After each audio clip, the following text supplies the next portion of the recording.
हर इंसान के अंदर एक भूख होती है, कुछ रोटी की, कुछ प्यार की, लेकिन उसकी भूख सिर्फ खून की थी। स्थान मुजफ्फरपुर का वीरान रेलवे क्वार्टर नंबर 13। दरवाजा आधा खुला था।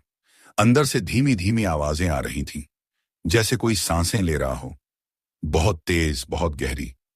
कमरे के कोने में एक पुरानी लकड़ी की कुर्सी रखी थी, जिस पर खून के छींटे साफ दिखाई दे रहे थे। लाइट नहीं थी, सिर्फ खिड़की से आ रही बिजली की चमक अंदर सब कुछ रुक रुक कर रोशन कर रही थी। और फिर एक चीख गूंजती है, बचाओ। मगर आवाज ज्यादा देर तक नहीं टिकती, उसे जैसे किसी ने गला घोंट कर रोक दिया हो। कुछ देर बाद सन्नाटा, सिर्फ एक धीमी हंसी किसी लड़की की। इंस्पेक्टर आर्यन की एंट्री। ये इस महीने की चौथी हत्या है, और हर बार एक ही पैटर्न। लाश पूरी तरह सूख चुकी होती है, जैसे खून की एक भी बूंद नहीं छोड़ी जाती। इंस्पेक्टर आर्यन ने बॉडी को देखकर कहा। उसके साथ खड़ी फोरेंसिक एक्सपर्ट डॉ समायरा ने गर्दन पर उंगली रखकर बोला, ये कोई जानवर नहीं कर सकता इंस्पेक्टर। देखिए, गर्दन पर ये दो छोटे छोटे छेद, किसी ने खून चूसा है, बहुत सफाई से। तो हम किससे लड़ रहे हैं डॉक्टर? कोई वैम्पायर? आर्यन ने व्यंग्य में कहा, लेकिन समायरा की आंखों में डर था। वो हंसी नहीं। शायद, उसने धीरे से कहा। गांव पटौर, 17 साल पहले एक छोटी सी झोपड़ी में जन्मी थी वो, त्रिशा। मां की मौत हो गई थी जन्म देते ही। और बाप, वो तो शराबी था, जिसने एक रात झोपड़ी को ही बेच दिया था 2 बोतल शराब के लिए। त्रिशा का बचपन भूख और मार के साए में बीता। लेकिन जब वो 11 साल की थी, एक रात कुछ ऐसा हुआ जिसने उसकी जिंदगी, उसकी हैसियत ही बदल दी। उस रात वो बहुत भूखी थी। बाप बाहर था, झोपड़ी में सिर्फ वो थी और पास की खिड़की से आती ठंडी हवा। तभी बाहर कुछ गिरा। वो निकली और देखा एक बूढ़ा आदमी जमीन पर पड़ा कराह रहा था। उसके पैर में सांप ने काटा था। त्रिशा ने घबराकर मदद मांगनी चाहिए, लेकिन कोई नहीं था। बूढ़ा आदमी उससे फुसफुसाकर बोला, खून पी ले, बस एक घूंट, वरना तू मर जाएगी। मैं नहीं मरूंगा, तुझे बदल दूंगा। त्रिशा को समझ नहीं आया, लेकिन उसकी आंखों में उस बूढ़े के कटे हुए पैरों से बहता खून चमक रहा था, लाल, गाढ़ा और कुछ ऐसा जिससे उसकी भूख कम होने लगी थी। उसने झुककर खून चाटना शुरू किया, और जैसे जैसे खून उसके गले से नीचे उतरा, त्रिशा की आंखें लाल हो गईं, उसके नाखून लंबे और नुकीले हो गए, और उसके अंदर कुछ जाग गया। उस रात त्रिशा इंसान नहीं रही। वर्तमान में मुजफ्फरपुर। अब त्रिशा 28 साल की दिखती है, मगर वो उम्र से नहीं बढ़ती। हर तीसरे दिन उसे खून चाहिए, इंसानी खून। उसने शहर के पुराने हिस्से में किराए पर एक कमरा लिया है, कोठी नंबर 45, रोशनगंज। कमरा साफ सुथरा है, दीवार पर बड़ा सा शीशा है, लेकिन उस शीशे में त्रिशा नहीं दिखती। रात को वो निकलती है, एक खूबसूरत लड़की के रूप में, जो झील जैसी गहरी आंखों और काले लहराते बालों के साथ किसी को भी अपनी ओर खींच सकती है। पिछला शिकार। राहुल एक वीडियो ब्लॉगर था। त्रिशा ने उसे रोशनगंज में मिलने बुलाया। वीडियो बनाने के बहाने वो उसके कमरे में आया और फिर कभी बाहर नहीं निकला। त्रिशा ने उसका खून पिया, मगर इस बार कुछ अलग हुआ। उसके खून में कोई जादू था। इंस्पेक्टर आर्यन को एक क्लू मिला। राहुल का फोन अब एक्टिव था, लेकिन वो किसी और नाम से रजिस्टर हुआ, लाल प्यास। आर्यन ने फोन ट्रैक किया, लोकेशन मिली, रोशनगंज की कोठी नंबर 45। इस बार मुझे यकीन है, कातिल यही है, आर्यन ने कहा, बंदूक लोड करते हुए। लेकिन उसे क्या पता था, वो जिससे मिलने जा रहा है वो कोई कातिल नहीं, एक रहस्य है। कोठी नंबर 45 दरवाजा खुलता है। त्रिशा दरवाजे पर खड़ी है, लंबा लाल गाउन, बाल खुले और होंठों पर वही धीमी सी मुस्कान। आप मुझे ढूंढ रहे थे इंस्पेक्टर? आर्यन की सांस अटक गई। उसकी आंखों में कुछ था, अजीब, आकर्षक और डरावना। हाँ, मुझे आपसे कुछ सवाल पूछने हैं।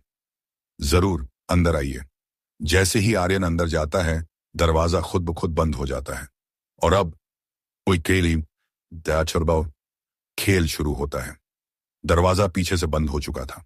इंस्पेक्टर आर्यन ने झट से पीछे मुड़कर देखा। कोई नहीं था। त्रिशा उसके सामने खड़ी थी, उसकी आंखें वैसी ही शांत, जैसे एक शिकारी अपने शिकार को आराम से देखता है।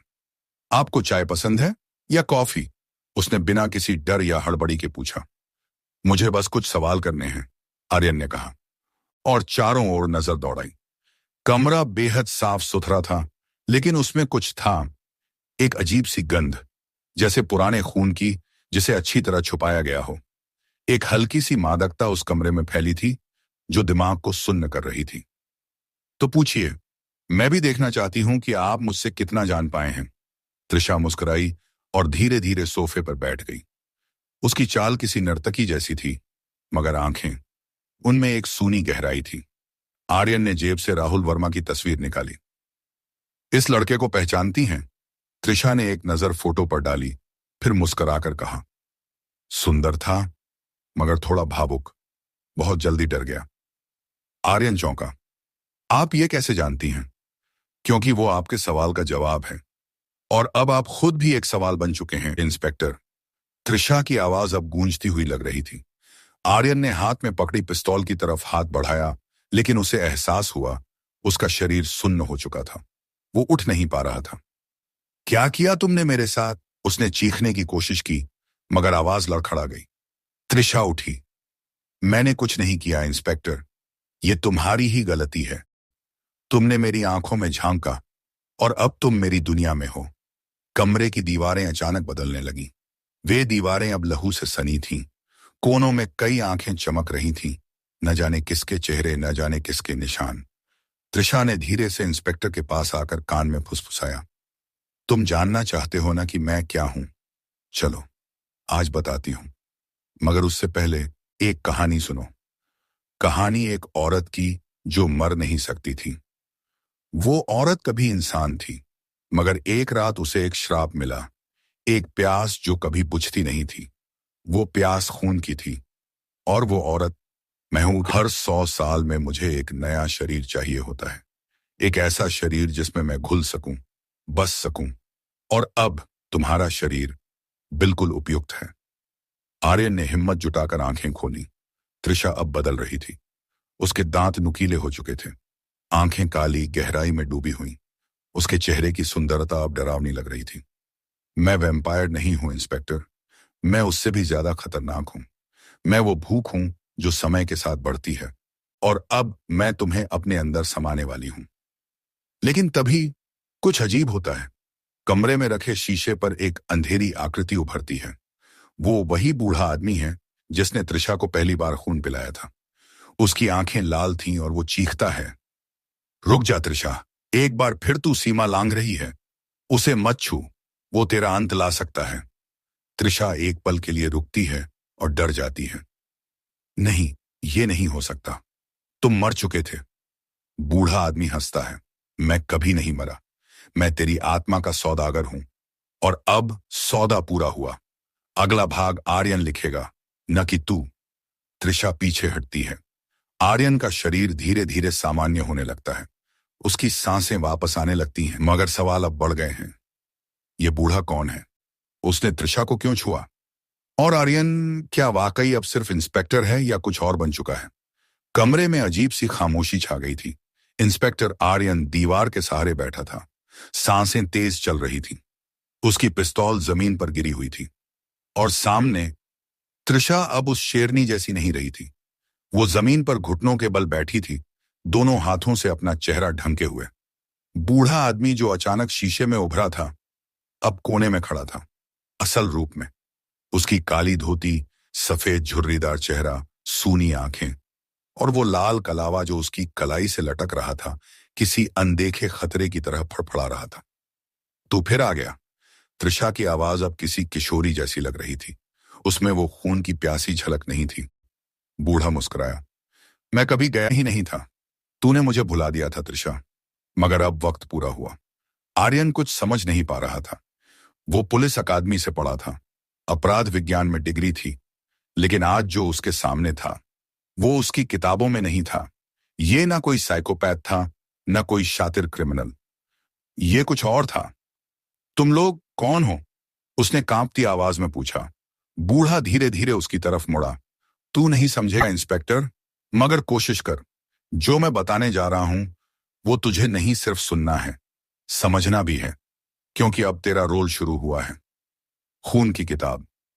सन 1997 में बनारस के पास एक गांव था, निरंजनपुर। वहां एक तांत्रिक था, नाम था बलजोर नाथ। वो आत्माओं से बात करता था, लोगों के शरीर में भूत उतारता था और फिर उन्हें अपने खून से जिंदा रखता था। उसने एक किताब लिखी थी, चमड़े की जिल्द वाली, असली खाल से बनी हुई।